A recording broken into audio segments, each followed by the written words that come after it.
નમસ્કાર. વિરાણી સ્કૂલમાંથી હું સંજય લાઠિયા તમારું હાર્દિક સ્વાગત કરું છું.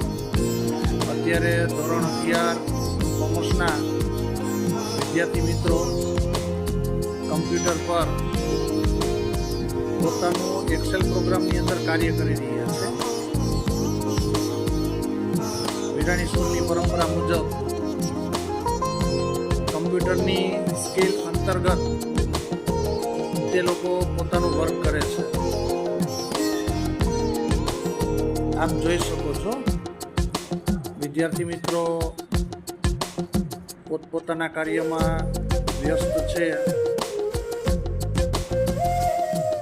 અમારી સ્કૂલની પરંપરા એવી છે કે એક કમ્પ્યુટર ઉપર ફક્ત એક જ વિદ્યાર્થીને અમે બેસાડીએ છીએ અને વ્યક્તિગત તેમનું ધ્યાન રાખીએ છીએ. Welcome to Virani school computer lab.